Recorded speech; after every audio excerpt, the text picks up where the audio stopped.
Okay, good morning, everyone. It's just about time to get started. So let's start by writing just a hello in the chat, just so that I can see who's here. And so you'll have also seen how the chat works. If you run into any questions along the way, you can just post your questions in the chat. And then at the end, I'll answer as many questions as we have time for. So with that, we're ready to get going. And first of all, welcome to the high-tech webinar on time management and efficiency. We've labeled it Doing More with Less. And that's the topic that we're going to explore over the next half hour or so. So first of all, take a look at all of the people on this slide. You probably recognize all of them. I can tell you that you have something in common with every single one of them. Do you have any idea what that might be? What you have in common with every single one of these people is that they have 24 hours in a day, just like you. So the first and most important lesson of time management is to realize that there is no such thing as time management. It simply does not exist. A minute is a minute, an hour is an hour, and a day is a day, no matter if you're Kofi Annan, Richard Branson, or Oprah Winfrey. Time simply cannot be managed. All there is self-management and how we choose to spend the time that we do have. And that is what time management is really about. First of all, let me give you a short introduction to who I am and why I'm telling you about time management or self-management today. My name is Christel. I have been a self-storage professional since 2002. I have an MBA where I researched strategic marketing in the self-storage industry in Europe. I'm also a certified business coach and trainer, and I've worked with over 100 businesses across Europe. I'm part of the high-tech team since 2015, and through my experience of working with businesses around Europe, I've spent quite a bit of my time working on efficiency, because this is one of the things that businesses often want my help with. And so over the last 15 years or so, I've seen really practically firsthand what works and what doesn't work. Now, this is a really big subject to cover, and we can only just scratch the surface on this stuff today. But I want to share with you some of the keys that I've found that can really unlock efficiency in any organization. And apart from it just being a work-related thing, it can actually also help unlock reaching your own personal goals if you use some of this stuff personally. So let's get started and have a look at some time management fundamentals. The first part we're going to be looking at is borrowed from one of the big classic books in time management called The 7 Habits of Highly Successful People. Stephen Covey embarked on a mission to interview a large number of successful people because he wanted to try and find out what they all have in common. The result of that has ended up becoming this book. And in it, he identifies 7 habits that successful people have in common. It was a really good book, and if you're looking for something to read over the summer, then I highly recommend this one. But today we're going to speak only about one of the aspects in his book, and that is what he calls the time quadrant. Covey identified a quadrant of tasks, and all tasks we do every day fall into one of these 4 boxes. And as we go through them, I'll explain what is in each of these boxes. So if you have a pen and paper nearby, try writing down how much time you think you spend in each of one of these quadrants on a weekly basis. So if you look at the quadrant, you've got 2 axes. On one axis, you have importance, with not important tasks at the bottom and important ones at the top. On the other axis, you have urgency, with urgent tasks to the left and not urgent tasks to the right. So if we start in the bottom right-hand corner, you see that this is called the quadrant of escape.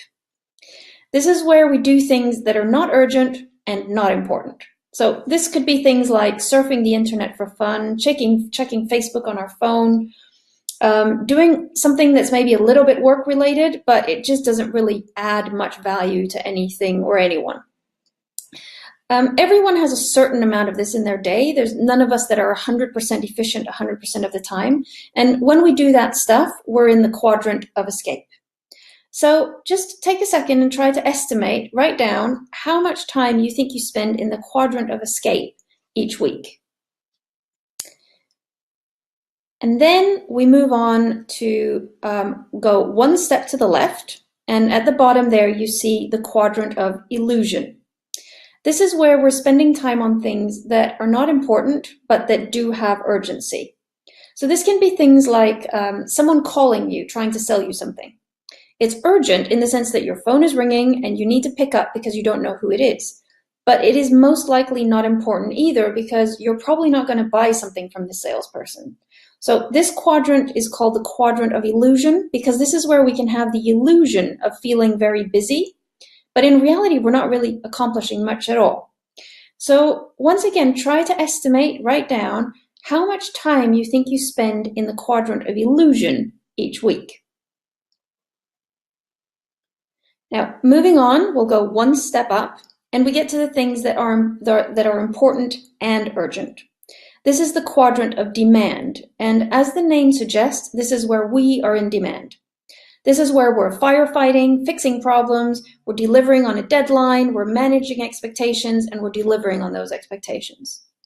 When we're in this quadrant, we're adding value and working towards goals, but we're in demand. In other words, someone else is demanding or dictating what our time is spent on. So once again, try to estimate and note down how much time you think you spend in the quadrant of demand every week. And then finally, we have the last quadrant, the quadrant of the zone. And this is where we're working on things that are important but not urgent. Those are things like planning, building relationships, learning and developing our skills, brainstorming new ideas, finding new opportunities. This is the long-term stuff that's so important to build into our time, but that very often gets moved forward and forward and forward because we're in demand. We're in the other quadrant. So now finally, estimate how much time you think you spend in the zone each week. Do you spend any time in it at all? So before we move on, just take a look at the numbers that you've written down so far. Are you happy with the proportion of time that you're spending in each of these? Or do you think that you might be able to get more of the important stuff done if you reshuffled your time a little bit? What you see here is Covey's time quadrant, but this time it gives you a hint about what to do about each quadrant. So if we start at the bottom right again, eliminate the stuff that has no relevance to what you're trying to achieve. If you can, delegate the stuff that is making you busy but not really adding value. If you can't delegate, then at least try to downsize it so that it doesn't take up as much of your day. Then you first do the stuff that has a level of urgency and that is important, and then you build in time for working on the long-term stuff, the not urgent but important stuff. Another way of thinking about this is the analogy of filling sand, pebbles, and rocks into a jar. So if you had a jar and you had to fill all of these three into a jar, what would you put in first? What would you put in second? What would you put in last? So here you see the result of two very different jar filling strategies. What you see on the left is the way most people approach their time and their calendar. First, they do the little stuff, the not so important stuff. That's the sand. They put that in first. Then what they do is they add as many pebbles and little stones as possible, representing the important and urgent stuff. This is where they're in demand. And then it comes to the part of adding the big rocks, the really big important stuff that's long-term, that doesn't have much urgency. That's balanced and stacked on top of everything else, and it for sure does not fit in the jar. The jar on the right, on the other hand, is how highly successful people approach their time. They first put in the big rocks. They make sure that there's time for that. Then they add the smaller rocks. They make sure that that fits in nicely too. And then they let the sand fill the gaps. And have you noticed in the picture that not only is the jar on the left overly full, but the jar on the right, which contains exactly the same amount of stones and sand, actually has extra space left in it at the top. And that's exactly what happens to people's time when they start approaching things in a slightly different way. So think about, what are your big rocks? What are your pebbles? And what is your sand? And what do you do first, second, and third? You want to be starting with the big rocks. Make calendar entries for when you're going to work on the long-term stuff, and treat it the same way as you would a meeting with a supplier or a customer, or with your doctor for that matter.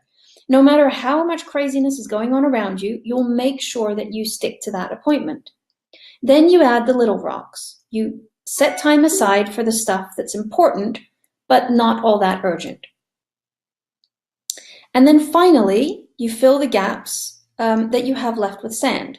Those are the small but not important tasks that won't really impact your end result in any kind of way. So now we've talked about quadrants, rocks, and jars. We're now going to look at another simple but effective approach called the rule of 3. So you've written down your tasks for the day, for the week, or for the month, and then it's time to decide where to start. What a lot of people do is start with a few easy ones first, so they can get going and they can get that feeling of progress that you feel when you can tick stuff off lists. Actually, research has shown that our bodies release endorphins when we tick things off lists. There's actually a physical response of happiness when we tick things off lists. So it's natural for people to start doing stuff they can tick off easily. What the rule of 3 states is that before you start working on your list, you apply the rule of 3. And this is about identifying your 3 most important tasks. So ask yourself, if I could do only one thing all day long, which one task would contribute the greatest value to my goals? So this is not about which one is most important or which one is more urgent. This one is about what adds the greatest value towards my goals. Once you've identified that one thing, you ask yourself the same question again, and then once again. In other words, you identify the 3 tasks that will add the greatest value to your goals. And interestingly, some experts claim that as much as 90% of your contribution to the company you work for comes from these 3 tasks alone. So think for a moment, would your day be different if you started it off by spending just 1 or 2 minutes identifying your 3 most important tasks, and then you made sure that whatever came along during the day, those 3 tasks were done by the time you went home? And then, of course, the question is, what do you do with the stuff that's left? Well, start by evaluating what can be eliminated, what can be delegated, what can be scaled back so it takes up a minimum of your time. The goal of making a list of tasks isn't necessarily to do everything that's on it. No, the goal is to do the right things and not necessarily do all of the rest. Okay, now we wouldn't be talking about time management or self-management if we didn't also talk a bit about procrastination, getting stuck, or even worse, not really getting going at all because there's something standing in our way. That something is procrastination. So how do we beat procrastination? Well, Mark Twain had a wonderful quote about procrastination, and it applies beautifully to time management. He said that if your job is to eat a frog, it's best to do it first thing in the morning. And if it's your job to eat 2 frogs, it's best to eat the biggest one first. Everyone has frogs on their to-do list. Those things that keep being transferred from one list to the next because we don't really want to do them and we don't really enjoy doing them. There's just something about them that makes us think, hang on, I'm going to do all this other stuff first, and then I'll get to that one a little bit later. What Mark Twain is saying in his quote is, instead of leaving your frog on your plate for as long as possible, deal with it first. Deal with it up front.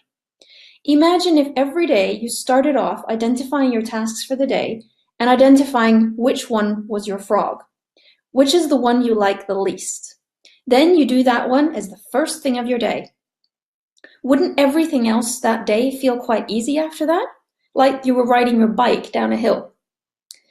If you haven't tried taking this approach, I highly recommend it. It's incredible how one little thing like that can actually change your entire day. This frog business, and also the rule of 3, comes from a book by Brian Tracy called Eat That Frog. And this is all about how to stop procrastinating and getting stuff done. So this is another good read that I highly recommend if you're looking for a summer book. I'm sure you've heard the expression that you can't change something you don't acknowledge, or that the first step to fixing a problem is realizing that it's there. And that's where the relevance of time studies come in. Getting a more specific idea about what it is you spend your time on today in order to be able to then work on that and change it and improve it. There are basically two approaches you can take to time studies. The first one is manual, and this is where you create categories of your tasks and then you note down how much time you spend on each of them through the course of a day. Now, it's not realistic that you'll be timing yourself every time you pick up the phone or you answer an email, so the practical way to do this manually is to set a reminder for yourself, for example, once an hour. It could be that your phone sets off an alarm once every hour, and when the alarm goes off, then you note down roughly how much time you've spent in the last hour in each of these categories. Of course, it won't be an exact measurement, but doing this once an hour for, say, a week will give you a much more accurate measurement of what you're spending your time on than if you tried to do the same thing at the end of every day, or even worse, at the end of every week. A much easier way to measure your time is by using software to do it. And this is an area where software has really evolved a lot over the past 10 years or so. Time management software used to be so clunky to use that it almost took more time using the software than actually doing your work. And it always interrupted what you were doing. But things have evolved a lot, and there's some really, really great tools on the market now. At High Tech, we use one of those tools, and it's incredibly easy. We have all of our tasks on a list, and through a little task bar that's always on the screen, we can just switch between tasks and really easily measure how much time we're spending on each of the tasks. So if time management software is something that you'd like to consider using, then feel free to get in touch with us for a chat, because we can probably point you in the right direction for which tool is right for your needs. So now we've covered some practical tips and tricks for how to get more done, but I also want to spend a few minutes to go a little bit deeper than that, because even with the best time management tools in the world, if the underlying environment, if the underlying drivers are not right, then there's only so much you can do with practical tips.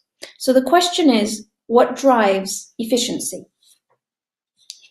And this is where I give you the third and final book recommendation of today, The Speed of Trust, which is written by Stephen Covey. And you might recognize this name from my first book recommendation, 7 Habits of Highly Successful People. This book is written by his son. It doesn't get less confusing by the fact that they actually share a name. They're both called Stephen Covey. But hang on, I'm talking about drivers of efficiency, and now I've just shown you a book about trust. So what in the world has trust and efficiency got to do with each other? Well, let me share a few facts with you, and I think that you might get the idea. Trust is something that can be measured in organizations, and research shows that high trust organizations actually generate on average 3 times higher return to their shareholders than low trust organizations do. And this doesn't just apply to the business world. Schools with high trust are 3 times better at improving test scores in students than schools with low trust. It also applies to intercompany relationships and supplier relationships, where the value of contracts increases by an average of 40%, where they're based on trust rather than strict SLA requirements. And incidentally, that's exactly how we structure our delivery contracts at High Tech, because trust is at the foundation of everything that we do. Studies also show that there's a strong correlation between trust and execution. Companies that trust their employees are better and quicker at executing processes and making changes than companies that have lower trust in their employees. One of the reasons for that is that in an organization that has high trust, you don't need as much control or checkups or bureaucracy. You still need some, but you don't need nearly as much if you trust your people to do the right thing. So why is that? The reason is that trust always impacts 2 very measurable outcomes: speed and cost. Now, we don't have time in a short webinar like this one to go into the detail of this, but this is a really interesting area of business and one that a lot of management teams overlook. Trust is a huge factor and driver of results and success. And it's actually much less of a soft value than it's often given credit for. So if trust is something that you want to read a little bit more about, we're going to be sending out this business case to everyone who's attended the webinar, just as an extra little piece of inspiration from us to you. It gives you all the numbers and all the facts to demonstrate that trust is a force to be reckoned with and worked with in any organization. So before I open up the floor to questions, I'm just going to spend a minute to tell you how high tech can help if time management and efficiency is an area that you want to work on a little bit more in your company. We are setting up a time workshop on the 9th of May. It's a 3-hour online workshop where we give you a workbook. It can be either for you or for your whole team. And this is all about taking you through a review of your time step by step, where you create action plans and lists, and where there's lots of possibilities of also asking questions. We also can run team workshops internally only for your company. We usually do that as a 3-hour online workshop and then a 1-hour follow-up 1 or 2 weeks later. This workshop is a combined goal-setting workshop and time management workshop because the two kind of go hand in hand. We give you a workbook. People who leave the workshop leave it with a quarterly plan about what they want to do, and they also know how they're going to do it. So if this is something that you're interested in, then just get in touch with us. How much we charge for it depends on how big your team is. And finally, we have quarterly review sessions. And this is where we follow up on the goal setting that we do in the team workshop. And once a quarter, we get the team together. Everyone reviews their goals, reviews their lists, reviews their tasks, and once again comes away from it with a detailed action plan for the next 90 days about how they're going to work in a structured and efficient way to achieving their goals. So with that, we're now ready to open up the floor to questions. And I can see that I've already got a few really great questions on the chat. So I'm going to start with the ones I see there. But if any questions pop up as I'm going through this, just feel free to pop some more questions on there. I'll answer as many of them as I can. So let's see. The first question I have, which is really relevant for anyone who's working in a customer-facing role, is it says, I work in a store, so I can't easily set aside time for being in the zone. So how can I make space for that when I still need to be available to my customers all the time? And that's a really great question, because lots of us have roles where we have to be in demand, maybe all of our working time, but at least some of the time. So the question is, how can you then manage your time when you're not completely in control of it yourself? And the way to do that is, first of all, to have a really clear view of what it is that you want to be doing. Because even if you're in a role where you have to be available the whole time, if you're working in a store, you have to pick up the phone if it rings, you have to serve a customer if they walk through the door. That has to be your first priority. But it's not going to probably take up every minute of every day. So when you have a gap, then the question is, what do you do with that gap? And if you have a clear view of what your not urgent but important tasks are, so your zone tasks, if you know what they are, then you can get stuck into working on them as soon as you have a gap in your day. If you don't have clarity about what those things are, then you're probably never going to get to them, because you're going to spend some time when you have a gap in your day to just work out what to do. And then it's really easy to get distracted either by the quadrant of escape or the quadrant of illusion. So what I would say here is be clear on what it is you want to do. And then when you have a gap, that's when you do it. So you have to fit it in around the parts of your day where you are in demand, but it's still possible to squeeze some of the long-term stuff in. Another question here is, this all sounds useful, but I'm not sure where to start. So that's another good question, very practical one. I would say step one is start with a time study. Yeah, you need to know where you're spending your time before you can really make shifts and know whether you need to make changes. So start by doing a time study, whether you do it manually or you get some little piece of software to help you do it. After that, you need to have some goals or a plan so that you know what you're working towards, because that's ultimately what's going to help you identify what it is that's important for you. And then after that, it's about having good habits and building up some good habits for yourself. One of the good habits is to limit email time and phone time if you can. If you're not in a role where you're customer facing the entire time, then why not just set aside phone times and say, I am available by phone between 9 and 12 every day. After lunch, then I'm only reachable for emergencies. Doing little things like that can actually have a very big impact on the number of interruptions you get. So trying to limit your email time and your phone time is one really practical and good habit to have. Another good daily habit is to finish each day by making the list for tomorrow. So you take everything you have in your brain, put it down on paper so that you've got it ready for the next morning. You don't need to spend the first 30 or 45 minutes of the day working out what you need to do. No, you do it at the end of the day where you have everything fresh in your mind and you know exactly what you want to be doing in the morning.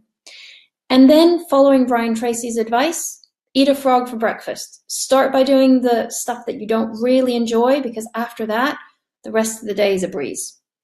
And then finally, apply the rule of 3 that we talked about. Identify the 3 main value-adding tasks every day, and then focus on achieving those. And if there's other stuff you don't get done, then at least you'll know that you've done the stuff that adds the highest amount of value. Okay, I can see from the time that we're about to run out, so I can't answer any more of your questions today.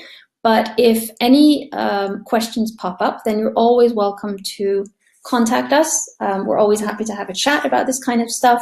And a final reminder is that our next webinar is on the 23rd of May, and it's called Ready, Steady, GDPR.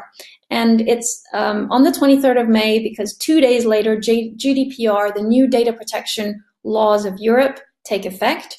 So this is really just a reminder to everyone about what you should have in place, and if you don't have it in place, what are some of the last minute things you can do to be compliant by the 25th of May. So with that, I'd like to say thank you for joining us today. I hope that you've got some good ideas from this, and I look forward to welcoming you on the webinar in a month from now. Have a great day.